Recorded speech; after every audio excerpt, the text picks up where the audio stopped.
everyone, welcome back to Life with Liz. I'm here with Rusty today, and since it's Thanksgiving Day, I thought we'd go over a little bit of history of Thanksgiving.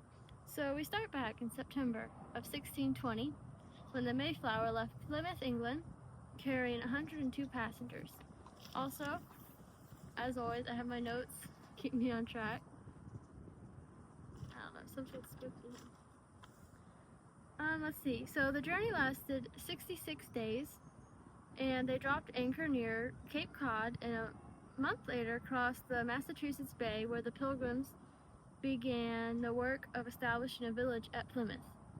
And only half of the Pilgrims survived the first winter. And then, after that, enters the famous Indian, Squanto. So Squanto, he could speak English because he was sold into slavery at one point, and so he taught them different agriculture. He taught them how to fish, how to cultivate corn, and he also helped forge an alliance between the local Indian tribe and the Pilgrims. Let's see, where am I? Also, what is known as the first Thanksgiving was in the fall of 1621. You're in my face. So it was in the fall of 1621, and it was celebrated for 3 days at Plymouth. And let's see.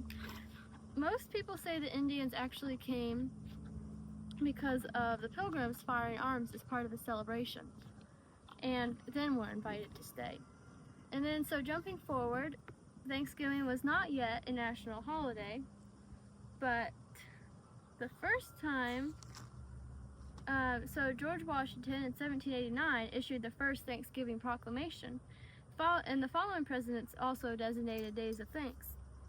And then in 1817, New York became the first of several states to officially adopt an annual Thanksgiving holiday, but each state celebrated on a different day.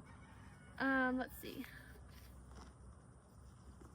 So there was a lady named Sarah Hale who sought to expand the holiday from a regional celebration to a national one, and this was in 1827. And she's also the author of Mary Had a Little Lamb. So Abraham Lincoln, she appealed to several presidents for 36 years, until finally Abraham Lincoln permanently established the holiday as a national level in 1863. Abraham Lincoln's successors followed his example of annually declaring the final Thursday in November to be the... What are you doing? What are you doing, bud? Okay, let's see, where was I? So Abraham Lincoln's successors followed his example of annually declaring the final Thursday in November to be Thanksgiving. And then, and also a little more about Sarah Hale. She was known as the mother of Thanksgiving. And then in 1939, so in the Great Depression, Franklin Delano Roosevelt broke this tradition of having Thanksgiving on the final Thursday. So he broke this tradition, and it was because of being in the Great Depression. So the owner of what is now called Macy's, Fred Lazarus Jr., or I should say the founder, he's credited with convincing Roosevelt to move Thanksgiving a week earlier to expand the shopping season. So within 2 years, the change passed through Congress into law. And the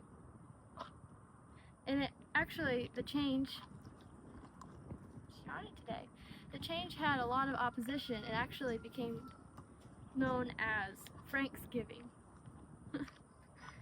And so that concludes our little bit of history on Thanksgiving Day. What do you think? So happy Thanksgiving, y'all, and we'll be back more soon.